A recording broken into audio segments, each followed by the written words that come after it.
የህይወት መሰናክል ክፍል 2 ጸሐፊና አቅራቢ ፋሚሊ ቲዩብ። የዛን ቀን ጠዋት ሁላችንም ከእንቅልፋችን ከተነሳን በኋላ ቁርሳችንን በላልተን አክስታችን ወደ አንድ ስፍራ ልንሄድ እንደሆነና እንድንዘጋጃጅ ነገረችን። ሁላችንም ሻንጣችንን ከያዝን በኋላ ወደ ተዘጋጀልን መኪና መራን። በመኪናውም ወደ አንድ ስፍራ ይዛን ሄደች። ወደ ስፍራውም ስንደርስ ሁለታችን አንድ ቦታ ላይ ወረድን። ሌሎቹን ሹፌሩ ወደ ሌላ ስፍራ ይዟቸው ሄደ። ግራ ገባኝ፣ ምን እየተፈጠረ ነው ብዬ። ከዛ በኋላም አክስታችን ወደ አንድ ቦታ ላይ ይዛን ገባች። ሁለታችን እዛ ቦታ ስንገባ በጣም ሰፊ ሆቴል ነው። ቦታው በጣም ያምራል። ወደ ውስጥም ይዛን ስትገባ የቀያችንን ልጅ አገኘናት። በጣም ደስ አለኝ። ሮጬ ተጠመጠምኩባት። ተቃቅፈንም ሰላምታ ተለዋወጥን። በዚህም አጋጣሚ አንድ ወጠምሻ ከወዲያ ማዶ አቺ ምድረ መጠቃቀፍ ስራሽ ስሪ ብሎ በጩኸት አንባረቀባት። እሷም ድንግጥ ብላ ቆይ በኋላ እናወራለን እሺ ብላኝ ወደ ስራዋ ተመለሰች። በመሃልም አክስቴ ለምንድን ነው የምትጮባት ብላ ተናገረች። ያቺ ልጅም አለችና ወደ ስራዋ ተመለሰች። የሁሉም ነገር ግርምት እየጫረብኝ ምን እንደተፈጠረ ለማወቅ ግራ ገባኝ። በዚህም አጋጣሚ አክስቴ ኑ ወደዚህ ሁለታችሁ ብላን ወደ ልጁ አስጠራችን። ከዛ በኋላም ከእንግዲህ በኋላ እሱ የሚላችሁን ነገር መስራት ነው እሺ፣ በደንብ መታዘዝ አለባችሁ። ለነገ ህይወታችሁ ዛሬ ላይ መስራት አለባችሁ አለችን። እንዴ አክስት ምንድን ነው የምንሰራው? ትምህርት አይደል እንደ መጣ ነው ብዬ አልኳትኝ። አይ እንግዲህ የታዘዝሽውን ብቻ ስሪ፣ አንቺ አይደለሽም ወሳኝ አሁን ላይ አለችና በቁጣ ተጮኸች። ምንም አማራጭ ስለሌለኝ የታዘዝኩትን ከመስራት ውጪ ምን አደርጋለሁ ብዬ ወደሚያዘኝ ስራ አመራን። እኔ የተለያዩ ብርጭቆች ሲመጡ ማጠብ ሆነ ስራዬ። አብራኝ ያለችው ጓደኛዬ ኩሽና ውስጥ ማጸዳዳት፣ አንዳንድ ነገሮችን መስራት፣ መላላክ ሆነ። በመነጋታውም የሆነች የምታምር ቀሚስ አምጥተው አለበሱኝና ውስጥ መስተንግዶ እንደምሰራ ተነገረኝ። ግራ ገባኝ። ምኑን ከምን ላድርገው? እኔ ሁሉን ነገር አላቅ አልኩኝና ብቻ ምን ልበላችሁ፣ ያቺ ጓዴ እስከማገኛት ጨንቆኛል። ማታ ላይም ሁላችንም ወደ አንድ ስፍራ ተሰባሰብን። ወንዶች በአንድ በኩል ሴቶች በአንድ በኩል ነው የሚያድሩት። ያችን ጓዴን አገኘኋት። እንደው አጠገቧ ሆኜ እስከማዋያት ጨነቀኝ። እሷም ስራዋን ጨራርሳ ልብሷን ቀያይራ ወደ ተዘጋጀላት ማረፊያ መጣች። ጓዴ እስኪ ነይ ሲያረፍ በይ አልኩና ተቀበልኳት። እሷም መታረፍ አለችና ከእንደገና በደንብ ተቃቅፈን ሰላምታ ተለዋወጥን። አወይ ድሌ ቅድም እኮ እንደው በደንብ ሰላም ሳልሽ እናቴዋ እንዴት ነሽ? ቀይ ሁሉ ሰላም ነው እና ብዬ እንዴት ናቸው? እምዬስ ደህና ናት አለችና በጥያቄ አንጎደጎደችው። አረገኝ እናቴዋ ሁሉም ደህና ናቸው፣ ሁሉም ሰላም ነው። አንቺዬ አንቺስ እንዴት ነሽ እናቴ? ትምህርቱስ እንዴት ነው አልኳትኝ። አይ ትምህርት እናቴዋ አለችኝ። ምን ነው አትስተማሪም አልኳት። አይ መማር እናቴ እዚህ እኮ መማር የለም፣ በኋላ ሁሉን ነገር ታውቂዋለሽ አለችኝ። እንዴት እናቴ? ከትምህርት ብላ አይደል እንዴ ከቀዩ ሁሉ የምታመጣው ልጆችን አልኳት። አይ መስሎሽ ነው እናቴ፣ ይኸው እንግዲህ እኔ ዓመታትን አስቆጠርኩ። ምንም ትምህርት ማር የሚባል ነገር የለም። ጠዋት እንወጣለን፣ ማታ ወዲህ እንመለሳለን አለኝ። እንዴ እዛ ገጠር መታ ለቤተሰብ የምትለውስ ነገር እናቴዋ አልኳት። አይ እናቴ ሁሉም ማስመሰል ነው። እስኪ ተይኝ ደክሞኝ አላረፍ እንበል በኋላ አለችና ወደ መኝታዋ አረፍ አለች። እንቅልፍም አልወሰደኝም። ሳወጣ ሳወርድ ምንድን ነው ነገሩ እያልኩኝ ግራ እየገባኝ ቁጭ ብዬ ሳለ ወደ 7 የሚሆኑ ወንዶች አንዴ ግር ብለው ወደ ክፍላቸው ሲገቡ አየኋቸው። ቀስ ብዬ ወጥቼ ለማየት ብሞክርም እሷም አርፈሽ ተኝ እናቴዋ፣ እነሱ ደግሞ ከደቡብ የመጡ ሸማ የሚሰሩ ልጆች ናቸው፣ እነሱንም እንዲህ ከደቡብ እናስተምራለን እያሉ ከቤተሰቦቻቸው ያመጧቸዋል። ኋላ ምን የምን ትምህርት ነው እዚህ የተለያዩ የሸማ ስራ ሲያሰሯቸው ጉልበቷቸውን ሲበሉ ይውላሉ አለችኝ። አንቺዬ ህግም የለ እናቴዋ አልኳትኝ። አይ ህግ ህግ የለም እናቴዋ፣ እስኪ ተኚው አለችና ወደ መኝታችን አረፋልን። ብቻ ምን ልበላችሁ ነገሮች እንዳሰብኳቸው አልሆኑልኝም። አብዬ ከዛ ትማሪያለሽ ብሎ ላከኝ። እዚህ ደግሞ የምሰማው የማየው ሌላ ታሪክ ነው። ብቻ ነገ ሌላ ቀን ነው ብዬ እኔም ወገቤን ለማሳረፍ ጋደም አልኩኝ። አይነጋ የለ ነጋና በጠዋት ሁላችንም ያው ጠብሻ መጥቶ ከነጠኛንበት በጩኸት አንባርቆ ቀሰቀሰን። ሁላችንም ከመኝታችን ተቀሰቀስና ብጣቂት ዳቦና ሻይ አፋችን ላይ ካረግን በኋላ ሁሉም ወደ ሰማይ ያበት ስራ ሩጫው ቀጠለ። እኔም የተዘጋጀልኝ ስራ ስለነበረ ወደዛ መራው። አንዲት ጉብል ነይ እናቴዋ እኔ ያሳይሻለሁ አለችኝና እጄን ይዛ ወደ ውስጥ አመራች። ወደ ውስጥም ስገባ የተሰጠኝን ልብስ ለብሼ አሸርጬ ሳህን ነገር ሰውተውኝ እሱን ይዤ ቆምኩኝ። ከዛ በኋላ የተዘጋጀልኝን ስራ እየተመራው በሰው ምሬት ያንን ቀን ስሰራ ዋልኩኝ። አይለመድ የለ የሚሰሩትን በጥንቃቄ እያየው ስራዬን በአግባቡ መቀጠል ጀመርኩ። በእርግጥ አንዴ የተሰጠኝን ነገር በኃላፊነት ለመወጣት ዝግጁ ከሆንኩኝ ምንም የሚያቅተኝ ነገር የለም። እና እምላችኋለሁ ቀኑን ሙሉ እንደዛ ደፋ ቀና ስል ዋልኩኝና ማታ ላይ ወደ ተሰማራንበት ወደ መኝታ ክፍል አመራን። መኝታችንም ስንደርስ ሁሉም ከድካማቸው መጥተው አረፍ አረፍ ብለዋል። እኔና ጓዶችም ውጋጋችንን ቀጠልን። እንደው የቀያችንን ነገር እዚህ ያለውን ነገር እያወጣን እያወርደ ስናወራው ቆየን። እናም ያቺ ጓዴ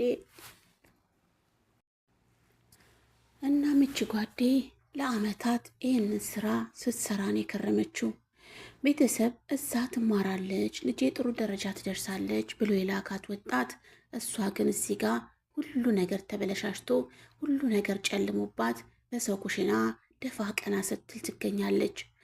እነዚህ ከደቡብ የመጡትን ወጣቶች ልክ እንደንኛው ለትምህርት ብለው የመጡ ናቸው። በጣም ገና ህፃናቶች የ12 የ14 የ16 ብቻ ምን አለፋችሁ 20 እንኳን የሚሞሉ የሉም። ህፃን ናቸው። እና ምን አይነት ሳንጀት ነው እነዚህን ጨክኖ ወደ ሰው የሚሰጠው ብዬ አሰብኩኝ። ሆኖም ግን ደላላ አፉ ቅቤ ነውና በተለያዩ ነገሮች እየደለለ ወደዚህ እንደሚያመጣቸው ሁሉን ነገር ሰማሁኝ። በጣም ገረመኝ። ምክንያቱም ወላጅ ልጄ ተምሮ ጥሩ ደረጃ ይደርሳል ብሎ የላከው ወጣት እዚህ ጉልበቱ ሲበዘበዝ ምክንያት ደፋ ቀና ሲል ይውላል። አይ አልኩኝና ከዛ በኋላም ለካ አክስት ተብዬዋም እዛ እየመጣች ለወላጆች ብር የምትረጨው እዚህ የምትበዘብዘው የልጆቻቸውን ጉልበት ነው ብዬ አሰብኩኝ። ብቻ እኔም የዚህ ጽዋ ተቃማሽ ሆኛለሁ። ምን አማራጭ አለኝ? አልደውል ስልክ የለኝም። አብዬንም ለወራቶች አላገኘሁትም። ያው ሁሉ ነገር ሰላም እንደሆነ እሷ እየደወለች ነው የምትናገረው። እዚህ ያለውን ግን ከኛና ከፈጣሪ ውጪ የሚያቅሱ የለም። እንዲያ እያልን እንግዲህ እኔም ወራትን አመታትን እያልኩኝ እያስቆጠርኩኝ ይገኛለሁ። በዚህም አጋጣሚ እዛ የሚመላለስ አንድ ልጅ ነበርና ከእሱ ጋር ተግባባን። እሱም በወሬ ለምን ወደ አረብ ሀገር አትሄዱም የሚል ሀሳብ አነሳ። እኛም ከዚህ አይብስምና እሺ ብለን ተስማማን። ሆኖም ግን የብር ክፍያውስ እንዴት እናደርጋለን በሚለው ሀሳብ ያዘን። በዚህም አጋጣሚ እሱም ምንም ችግር የለም ወጪውን እኔ ያስተካክላለሁ ብሎ ሀሳብ አመጣ። እኛም እንግዲህ አንተ ካልክ እሺ ብለን ተስማማን። አንድ ቀንም እንግዲህ ነገሮችን እንዳስተካከልና ለባብሰን እንድንጠብቅ ነገረን። እኛም ያለውን በማድረግ መጠባበቅ ጀመርን። ያቺ ጓዴም ከሁለታችን ስለተስማማን በቃ ምንም አማራጭ የለንም፣ ከዚህ አይብስም፣ ያው ነው፣ ይህም ስደት ነው፣ ያም ስደት ነው በሚለው ተስማማንና እሱ የሚለንም ብቻ ማድረግ ቀጠልን። አንድ ቀንም ማታ እንደ አጋጣሚ ሁለታችንንም ወደ አንድ ስፍራ ይዞን አመራ። እዛም ስንደርስ ብዙ ወጣቶች ተሰብስበዋል። እኛም ከነሱ መሃል ተቀላቀልንና አረፍ አልን።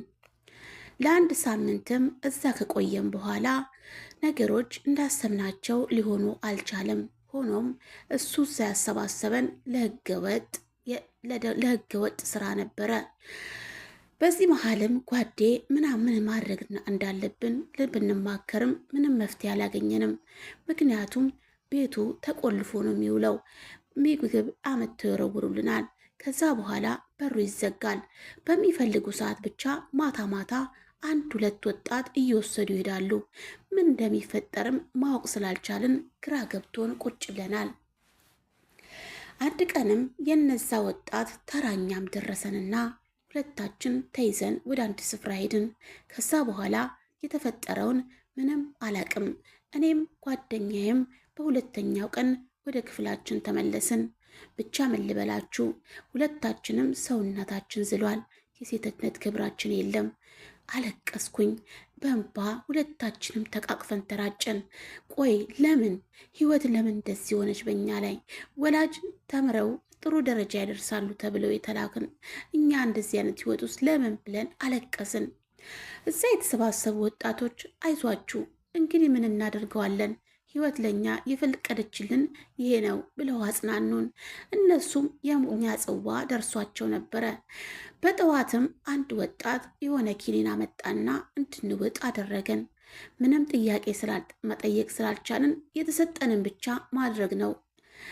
ኪኒንንም ከዋጥን በኋላ ጓዶቻችን ምን እንደሆነ ጠየቅናቸው። አንደኛዋ አይ ጀለሴ እንዳታረግሽ ነው እባክሽ መድኃኒት የተሰጠሽ፣ ቀጣዩ እርምጃው የነሱ ነው አለችን። ከዛም ምንም አልተናገርንም።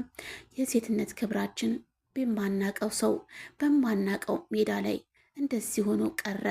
ወላጅስ ምንድን ነው የሚለን ነገ ብለን አሰብን። ግን ህይወታችን ከተረፈ ነው ለወላጅም የምንጨነቀው ብለን ራሳችንን አጽናንተን እንዲያ እያለ 15 ቀናቶች ካለፉ በኋላ ደላላው መጥቶ 10ችንንም ሰብስቦ ይዞን ሄደ። ይዞንም ከሄደ በኋላ ከዛም ስፍራው እኛ ምን እንደሆነ የማናውቀው ቦታ ነው። ተያይዘንም ከሄድን በኋላ በመኪና ተጭነን ወደ ሩቅ መንገድ ሄድን። መንገዱ ብንሄድ አያልቅም። ብቻ ምን ልበላችሁ ልቤ ቀጥ ልትል ምንም አልቀራትም። ብቻ ህይወት ቀጠለች። ከብዙ ጉዞ ጀምሮ አንድ በረሃ ላይ ደረስን።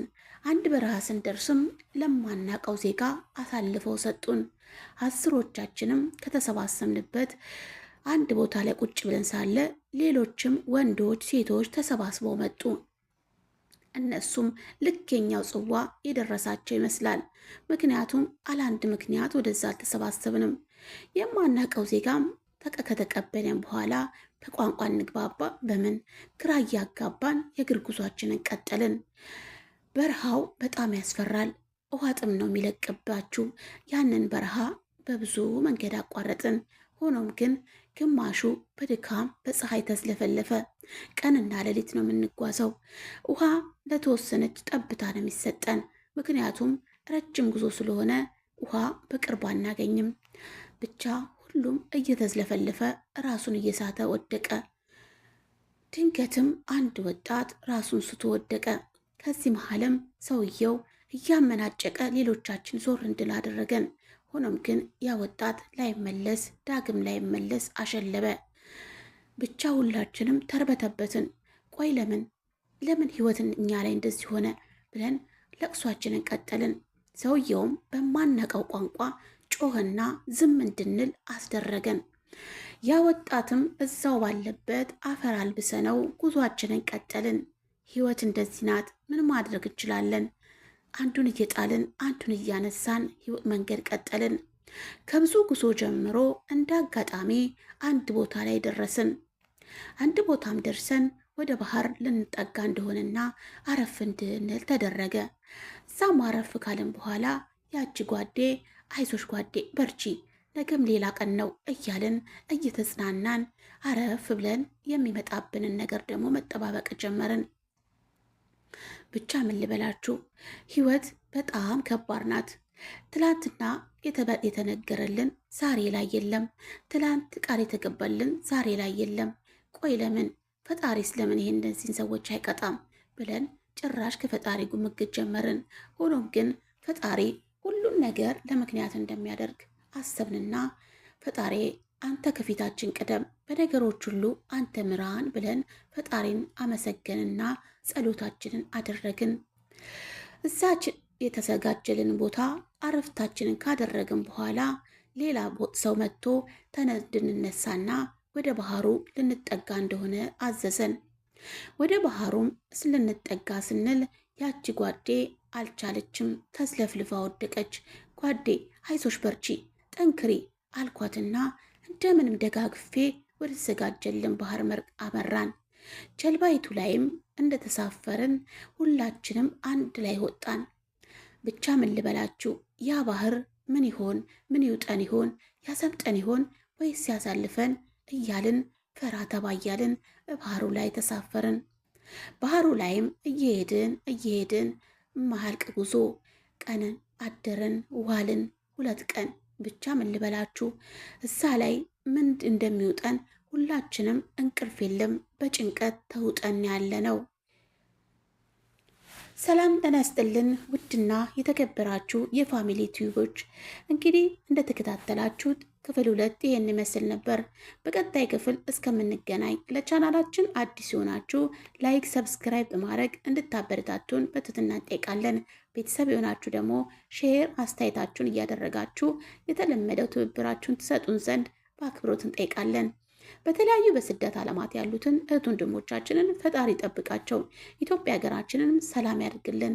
በሰላም እንደወጣን በሰላም ለሀገራችን ያብቃን። አሜን።